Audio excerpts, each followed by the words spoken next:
Now, what I want to do, our AMP is has a whole lot of plumbing in it. There's a huge amount of ETL processes, data ingestion, transformations, automation of different tasks in order to make the system work, much more obviously than we have time or probably appetite to talk about today. So what I'm going to do is do a very high-level overview of the major pieces of the system to give you an idea of the basic tasks that it's performing and how it goes about performing them.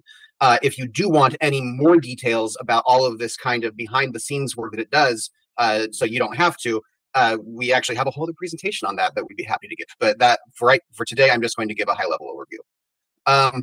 So first part, AMP allows the business to interface more fully with your event data. Every app and website is instrumented. A lot of that just happens as a matter of course from the engineers building the platform. Those instrumented events are not usually designed to have immediate business use. They're there to facilitate the functioning of the platform. And therefore, we see a lot of businesses use a minuscule amount of that information, even though it is essentially narrating every user's entire experience in the platform. It's very rich data, but it's not natively in a format that's easy to use. So what we do is we sit on top of that event stream. We don't have it do an SDK. It's actually just a simple matter of dropping the data into a bucket and AMP picks it up and uses it. So there's several different ways of interfacing that, which we can get into if you want to. When you have that data, we then allow the business stakeholders to set objectives in the system. These are typically, the first objective most e-commerce businesses do is purchases. They want more purchases. But you can go more granular and do things like funnel events like add to cart. You can do clicks. We usually try to encourage people to set their sites a little higher than that. You can also go for longer term events, things like retention. All of those things can be set as objectives, and then the system will take all of that rich event data and model surrogates for those objectives. So it finds out which events, even if they aren't even encoded in a human readable label, tend to co-occur, say, with purchases. So when the system is monitoring user behavior, when it sends out a message and then waits and listens to see what that user does, even if that user doesn't make a purchase within a certain window, the system can look at the other things the user did and make an informed decision about whether the user is headed in the right direction. That allows the system to optimize on a lot more than just a click or an add to cart or a purchase or something like that. It actually uses the entirety of the event stream. It also allows you to set triggers. That's something very common in these systems. So things like an abandoned cart or things where you want that contextual information of a user just did this, therefore I'm going to respond to them doing that. Also allows you to set constraints. So if a user becomes eligible for an abandoned cart message, the system can be aware that they already received 2 other abandoned cart messages today and they don't need a 3rd one. And so it can cap it off. So it allows you to set some guardrails to make sure that as you're coordinating all of these different priorities for different parts of your business, that you don't overwhelm the user. That's a very basic safeguard. We have many other safeguards in place that I'll talk about in a second. So once the business is able to set priorities and guardrails in the system based on the event data, we then tether that event data to your CRM data. So we do have all the table stakes stuff like you can generate audiences and segments based on user attributes or things they've done in the app. That's just a matter of course. But then we also take, again, that entire event history that is very high dimensional data. There's a lot of columns in that table. And we reduce it into summary behavior profiles. The profiles that we do use for our learning system are usually machine readable. We do have human readable versions as well if you're interested in using those outside of the system. But what this allows the system to do is baseline modeling. It can look at what is normal for each user, what kinds of patterns the user typically exhibits in their behavior on the app, so it can use that to understand the effect or lack thereof of different messaging decisions we make. We need to know what was normal for the user to know if we were able to get them to do something beyond what was normal. The system also matches up users with control users based on similar behavioral baselines. I'm going to actually talk a lot more about that in just a little bit, but those control users are actually a key to how the system works.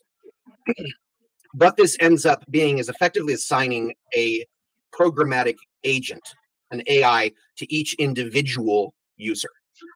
So it's as if each user gets its own little CRM team that is going to follow them around and try to understand them and make decisions about what to message them and see how they behave. And those agents will talk to one another. We do that by mapping the CRM data to the CMS data, so we get information about your inventory, the different products you have, what categories and brands they represent, deep links to them, so we can send users to specific places in your product rather than just saying, come to the site. We also, and Paul alluded to this when he was talking earlier, allow you to modularize and semantically label your copy. So you're able to take messages and fine-tune the system to understand that this message is emphasizing the low cost of the product, whereas this message is emphasizing the exclusivity of the product, and therefore can learn user preferences for those two different dimensions. Each of these agents then get together and talk. They compare notes. Users are we're able to share information across individual users. So if one user hasn't responded to anything yet, we've tried several things, nothing seems to have worked, we're able to look at other users who have a similar behavioral messaging profile and that did respond and say, well, what worked well for them? And then start trying some of those lessons. What that ends up with when we map all of this together is, in the end, each agent comes out with a user that is going to get messaged and a matched control user who will not get messaged, but the agent will pretend that they were. So we will assign the timing, channel, and copy for the user, send that out to them, and then we will make a recording of that control user also being assigned to the same message, even though we didn't send it. Therefore, we will always have an individualized counterfactual. We will have a user who can be a placeholder for what if we hadn't sent that message to that user. Now that's sort of how the system works, all of the pieces, but there's the question still of how does that agent make a decision about what to message, what not to message, even if to message. So optimization of messages is riskier than other types of optimization. Optimization problems usually have to do with what's called minimizing regret. So you look for what the best case scenario is and you see how far short you fell from that. The issue with telling an AI to optimize is that it will do it. And it will do it even if it is unoptimizing other choices. So giving it an objective of maximizing clicks or purchases or something like that can very often lead a system to also bother users. Worst case scenario, they uninstall. Better case scenario, they just turn off notifications or they just turn off their eyes and ears and they just stop listening to you. That's not a good situation, but because those negative ramifications happen on a different time scale and have different dynamics than the immediate rewards of clicks and purchases and things like that, we need a way for the agents to be able to reason about that and make a decision about whether it's worth it to risk the negative consequence. That level of risk that you're comfortable with is something actually that you can set in the system. But we have a way for the agents to be able to make those decisions. That's where the control comes in. So our basic control is an individual holdout comparison. So we go through, the system makes decisions about which users are going to be messaged what, and then we take a small percentage of those users and we say, never mind, don't send it to them. And we save them as controls, and then we match them based on similar behavior profiles to users who were messaged. Now, that's very, that's granular matching. That's great. But it is also, to some extent, a missed opportunity. Those were users that the system actually thought needed a message, and we're deciding not to send it to a few of them in order to allow the system to learn. So we do allow an alternative version of control selection in certain cases, what's called a synthetic control. So what we do is instead of taking users who actually were supposed to be messaged and just not messaging them, we pick users who were messaged recently, but not messaged within a certain window, and we match them to the user that was sent to. We have a paper on arXiv that explains that process and shows some of the benchmarking we've done for that. So I'll leave that for you to explore if that's interesting to you. The benefit of the synthetic control, you pay for it a little bit in terms of it's not quite as good of a match, but it allows you to maximize your exploitation of your results. You're able to actually send all of the messages the system thinks you should send. So you're able to strike a balance between these two things. There are some cases where we need to use a holdout. There's just not really any way around it. There are many other cases where if you're comfortable with it, we can have that switch to a synthetic control or even do some kind of mix of the two, depending on your comfort level and which way you prefer to do it. But that control user and having that in the data set and having the agents learn on that allows us to estimate two different probability distributions. You have a baseline probability distribution, which is the probability of the user moving towards an objective if we do nothing, if we don't send them anything. We then have a target distribution, which is the probability of a user moving towards an objective if we make a particular decision, such as if we message them on Monday at 9 o'clock, or if we message them on Sunday at noon. We're able to compare those two distributions for the agent to construct a probability of influence. This is a similar principle to Thompson sampling, if you're familiar with that. What it allows us to do, what the agents are able to make a decision based both on the probability of an action taking place. So what's the chances that they are actually going to purchase, but also the probability that we can cause them to do that by messaging a certain way. That allows the agent to, in certain cases, make a no-go decision for messaging. If the chance of influencing a user is so small, then the agent can say, it's not worth the risk of bugging them. We're not going to message them in this case. We're going to wait for a more opportune situation. So this shows a little bit how that plays out. This is from an e-commerce platform in Southeast Asia. These are the point estimates of the probability distributions. So just the mean. So the x-axis is the baseline distribution, the control, what happens if we don't do anything. The y-axis is the target distribution, what happens if we message them at a particular time. You can now the diagonal of these plots means it's a coin toss. Target and the baseline target probabilities are the same. It's basically saying the agent's saying, I don't know whether it's good or not to do this. You can see with new users where we have really very little information. This particular customer defined new users as being 7 days old or younger on the app. So we've had very little time to catch any behavior, to message them about anything. Already, though, you are seeing some differentiation. You're seeing that cloud spread out from the diagonal, where the system already is learning some preferences. When you look at active users who are really spending a lot of time on the app, giving those profiles very rich data, you can see that cloud actually spreads out quite a bit, and the system can become quite opinionated about how much influence it has over a user's behavior.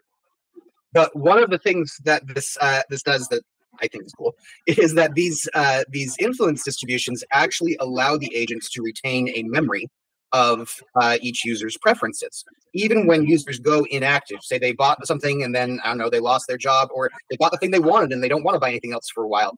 There's lots of reasons users will go into a period of less activity on the app. The agents don't simply forget everything they've learned and all the judgments they've made.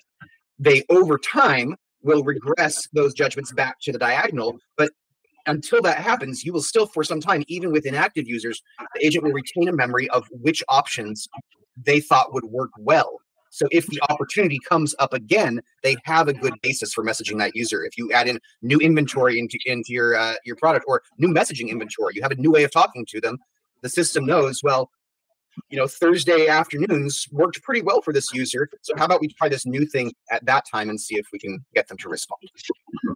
What this ends up doing is producing an individualized, I won't even call it a plan, because it's not planning out ahead of time. It produces an individualized conversation with each user. This is one user from one of our customers from the day they started up through the middle of their second week on the app. These gray hills that you see are levels of activity on the app when they were doing more or less activity on the system.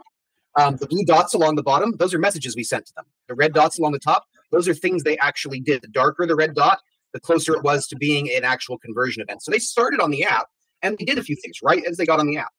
And so we had that initial activity. They didn't actually convert. It wasn't actually a purchase.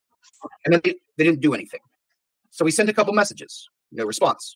Wait a day, send a couple more messages, no response. Next day, let's try one, still nothing. We give it one more shot, they simply aren't responding. So it could be that we haven't hit on the right combination of time and text to get to them, but it could also be that they are not message people and we're bugging them. And so the agent starts to hedge its bets and says, how about we give them a breather? We wait a few days, message them again, and almost immediately thereafter, they actually do something. It wasn't a full conversion event, but it was something. So the agent waits for a while, and then suddenly they do more things. So we send a follow-up message. They do more things. We send another message, and they convert. Wait a little while longer, they suddenly do 3 conversion events in a row, and now that triggers several follow-up messages. Now that they've shown that level of activity in the app. This individual agent was able to devote personalized attention to this user and respond to them as their behavior on the app evolved. You have too many users. Any app has too many users to have enough team members devote that kind of individualized attention. That's what the system and the algorithmic estimation of target probabilities and influence and all those things, that's what it allows, is individualized attention to your users. So now that I say that, I now have what are the benefits of using app. That is one of the benefits, but that is a little bit more of it's a benefit in principle, but I want to talk a little bit about what kind of the bottom line benefits are that we've seen from using this. This is one app that we've worked with, also e-commerce. That was we set up timing copy optimization with them through the AMP system, but they were kind enough to allow us to run a benchmarking test. So they kept a portion of their users on their legacy system, Braze, that they were using manual processes to put in campaigns and send them off, and we were able to actually horse race them to see how they performed. The way this worked is we had messages about 9 different categories. I've anonymized the categories here because it's customer data, so it's just A, B, C, D. But these were categories like electronics or clothing or beauty and personal care, things like that. These first 2 columns that you see was the visit rate. It was the percentage of users who were messaged, who came to the app within 12 hours of being messaged.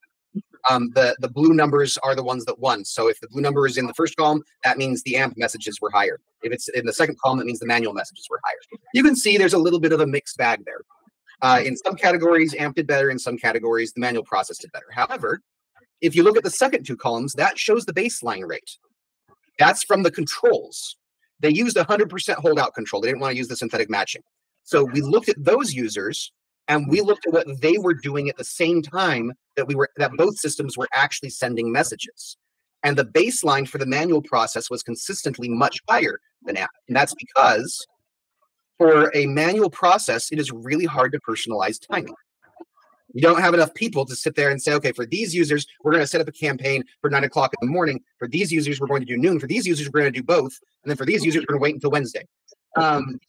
So what they would do is send out the grand majority of their messages every day at the time that the app had the most traffic, which was usually around 6 o'clock at night. Now, if you do that, you end up sending a lot of messages to people telling them to come to the app at the very time that they have already come to the app. They were there anyway, and now they're being bugged with messages telling them to go do that thing they're already doing. So the baseline rate is what they would have seen if they had done nothing. Their baseline was higher. So if you look at the percent differences in rates, just raw, AMP actually had a pretty good showing. We won more than we lost. But if you look at the adjusted rate, which was comparing our value above baseline to the manual process's value above baseline, AMP won in every single case except for one product category in phase 2, in which case we were 0.5% lower. One thing I forgot to mention, phase 1 and phase 2. Phase 1 was just messages about the categories. Phase 2 for 3 weeks, they added in some crazy high incentives to see if that would change the dynamics. So that's just the difference between those. So this is one way of looking at the effect that we have seen from companies using AMP. Another way that's maybe a simpler scale. This is another one of our e-commerce customers that was using AMP, had been using it for a while. One of the benefits of our control assignment is that we have a pretty rigorous way of estimating attribution, because we're able to estimate what level of purchases you would have seen if we hadn't done anything, because we have the control to show that. So this is showing the percent of their daily revenue that was attributable to AMP messages. Now, it goes up and down over time because things affect user behavior. You don't have total control over your users' lives, and so the numbers always go up and down.